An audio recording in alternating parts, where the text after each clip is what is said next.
Professor Bryn Brown's research shows that vulnerability fosters good emotional and mental health. It is a sign of courage. We become more resilient and brave when we embrace who we truly are and what we are feeling.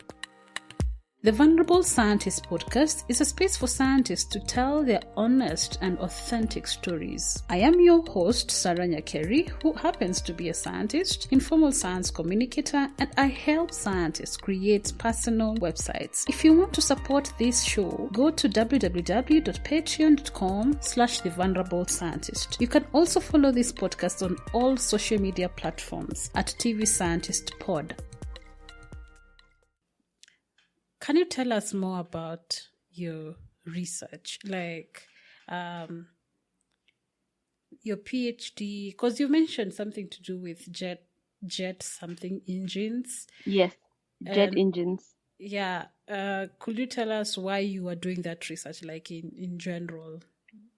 Please, all right. Please spare us the jargon. I'm sure you're good with this.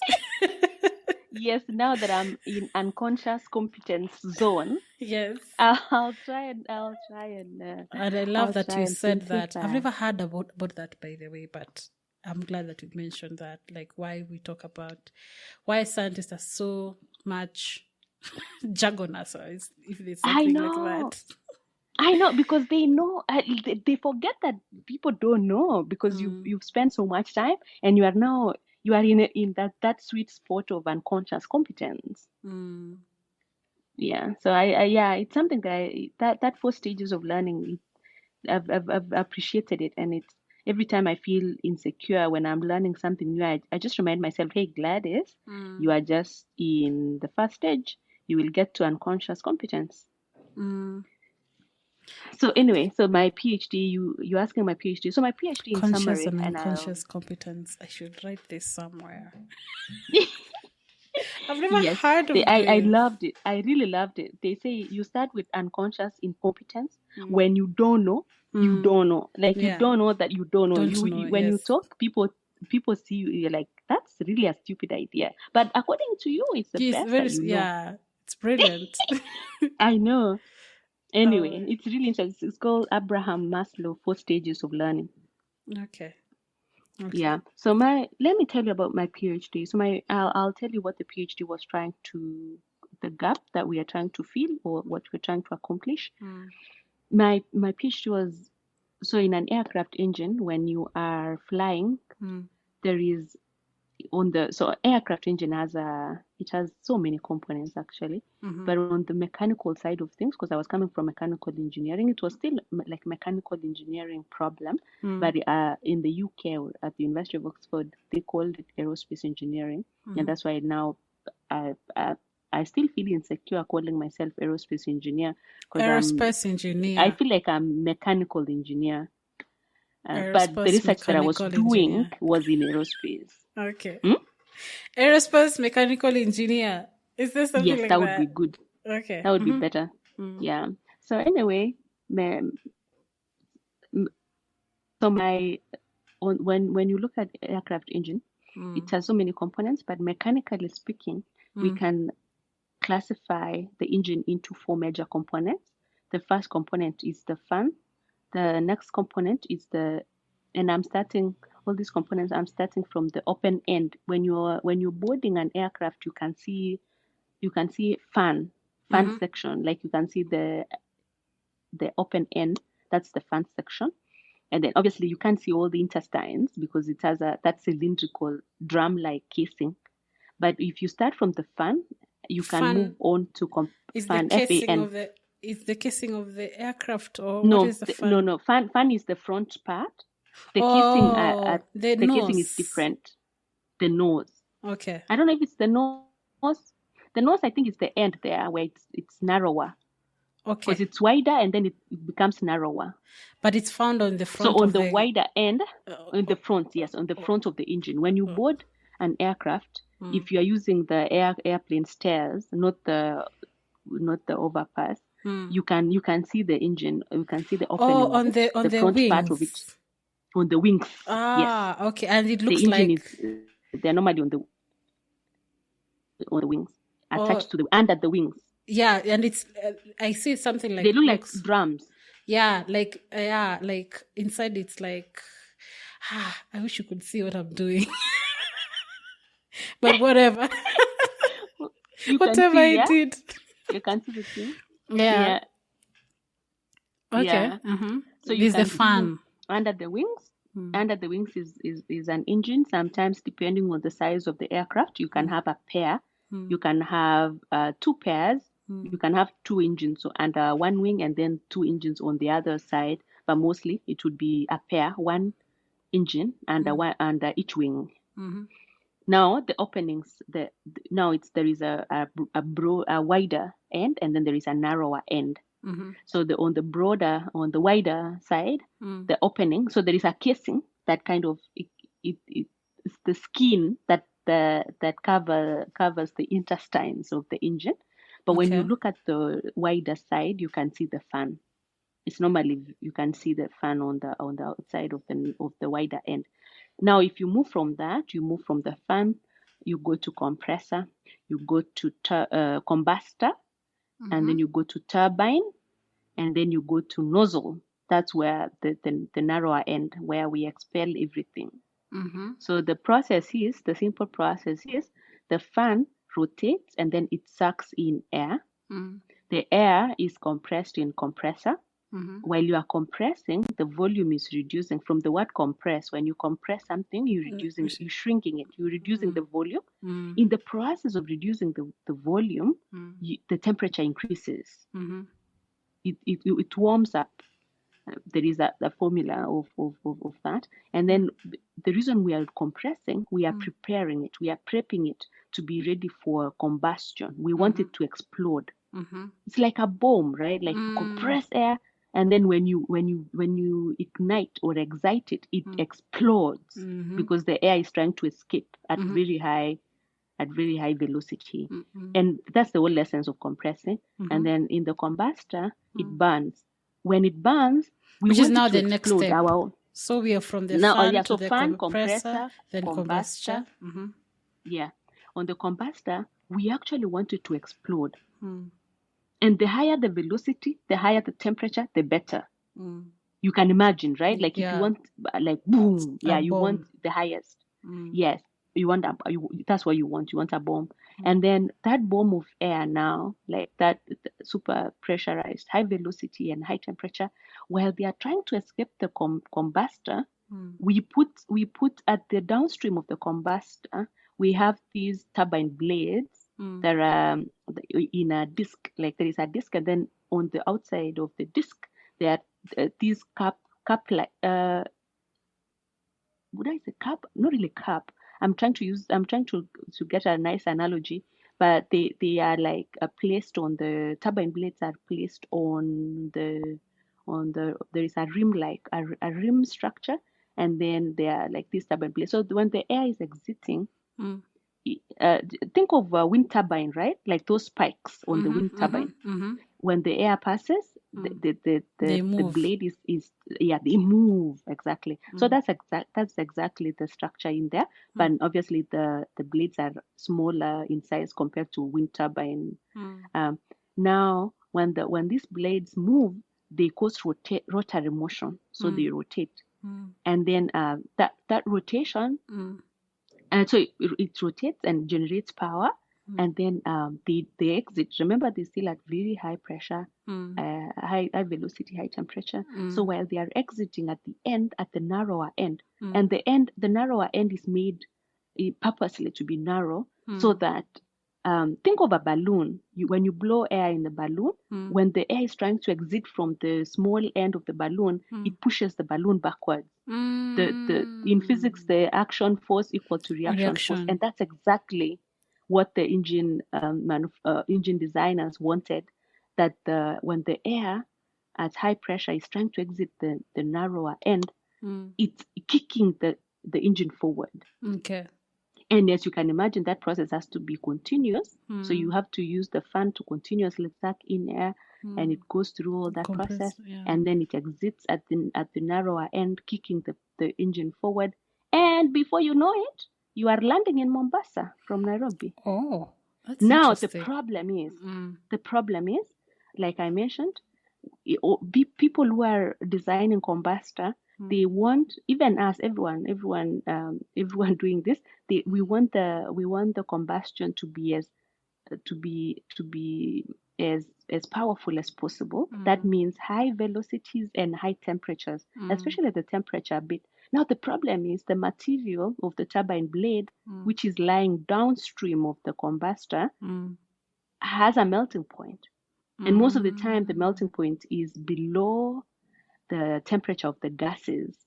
Now, if you do not do something about that, it's going to melt. And sadly, you will not get to your destination. And that's where we come in. So my research was looking at how do we make sure that while we receive super high temperatures, from the we are combustion. we are continuously cooling these turbine blades so that we get to our destination. That's cool. Yeah. So that's it. It just felt like I was defending my thesis. It brought back memories. Oh my God. In a good way. So you're trying to, that's the question you're trying to find that answer to, trying to figure out how to cool down the blades so that they don't melt. So they don't melt. And I have to say that from 1940s, this question came up that time, and people have been researching ways of cooling those blades from that time. But as you can imagine, like every decade, every year, every month, people come up with different ideas on how we can make it better. Just like anything else, there is always room for improvement. And I was exploring one way of improvement. So that means that if we're able to cool these blades, then we can increase the temperature and the velocity of the combustion. That means higher speed, or what does that mean? What are you trying to? Oh my goodness! Yeah, that's exactly it.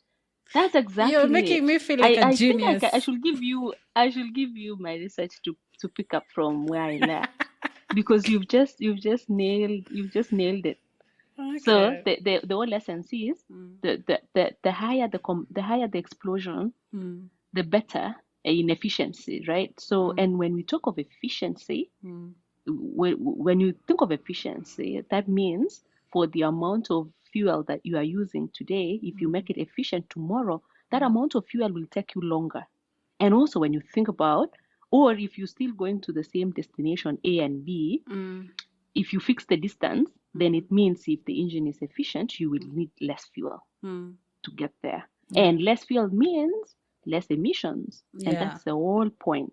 That's the whole point. And hopefully aircraft manufacturers and engine manufacturers can also factor that in so that flights and flying can be cheaper.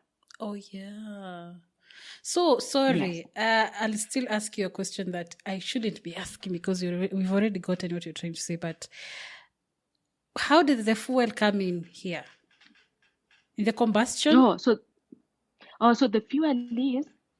You remember, and I really love your questions. Oh my goodness, you're thinking like you thinking just a default researcher, always looking for gaps, and I love it. And your question is brilliant. Okay, thank you. The thing is that you remember the continuous cooling that has to happen. For that cooling to happen, we are using energy. So the energy that the engine is generating, part of that energy is used to bring in cooler air to cool the part. So assuming you make it super efficient, or in a case where it's too efficient that you almost need zero air, then the energy that we could be using to cool, that energy we could be using to keep moving aircraft forward. Instead of cooling, yeah. So that cooling, it's what we call penalty or negative. It's the work that we don't want to do.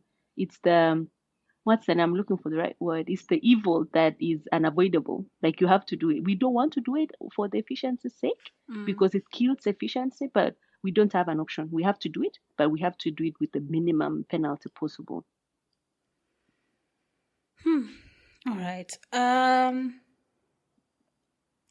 What about your... Now, wait, what happened after your PhD? Thanks for that explanation. You're really good in explaining these things, but we won't go so much in depth. I feel like an aerospace mechanical engineer for a short period, like some seconds. Yes. All right. So, what happens And after Sarah, your PhD? sorry, before we go to what happens, I have 10 minutes left. Okay. That's fine?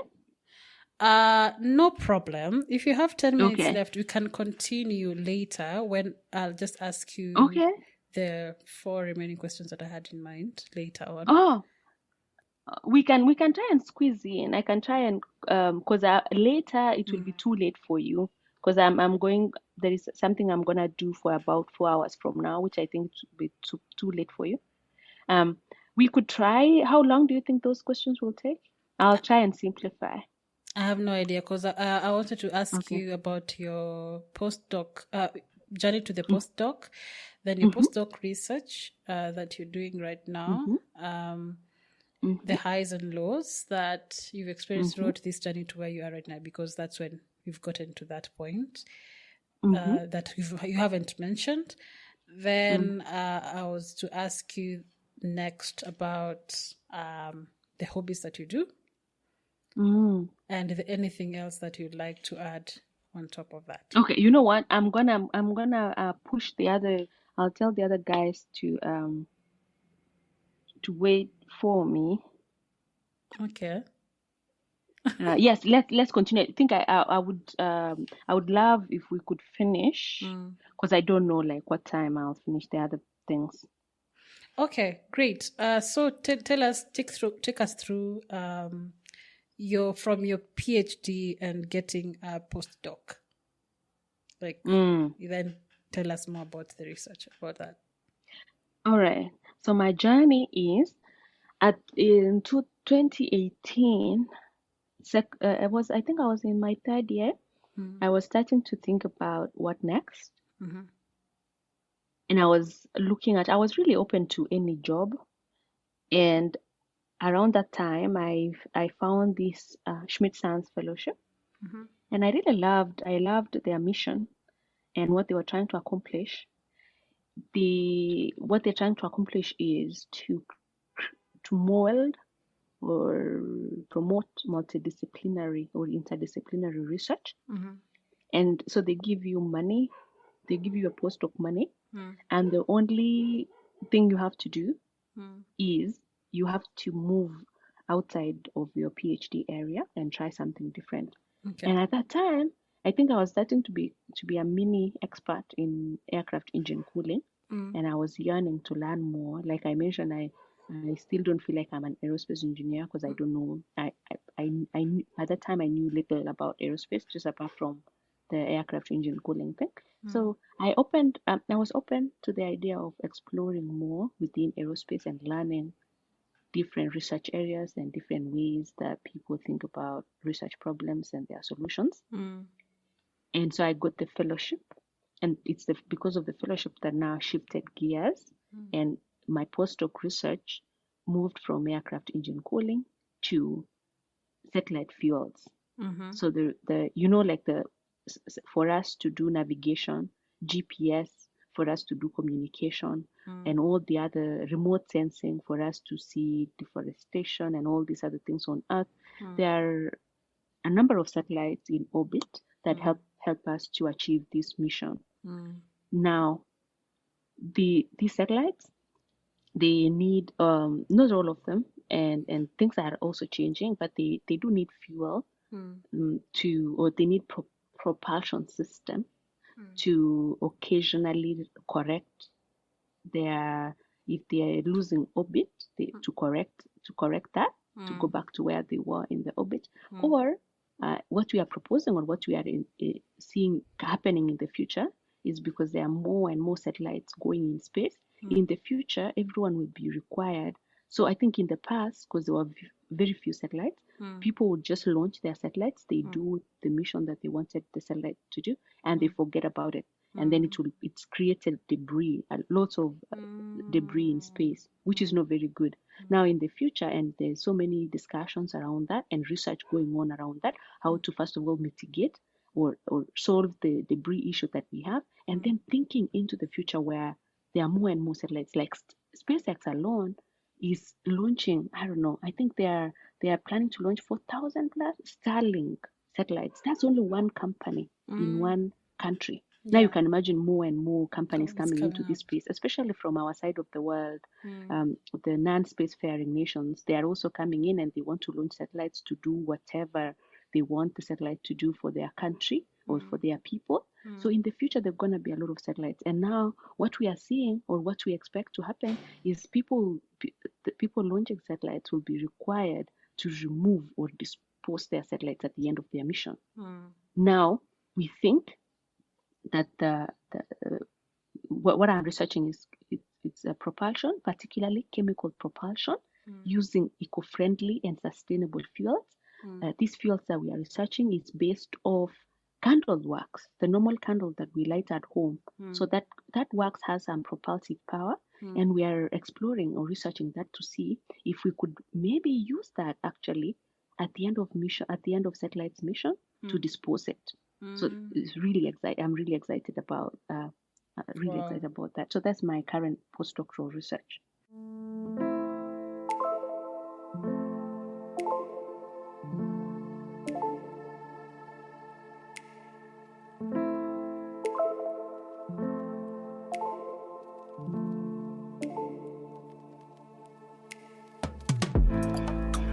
Do you want to learn about the strategies for enrolling, thriving, and excelling in a PhD program?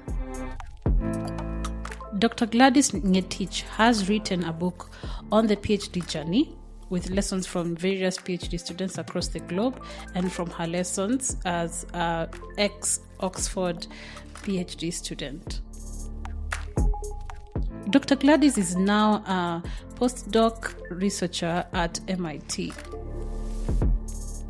For you to get a chance to get a free book, post your favorite podcast episode of the Vulnerable Scientist podcast on any social media account and tag the Vulnerable Scientist social media account with the hashtag the Vulnerable Scientist Book Giveaway.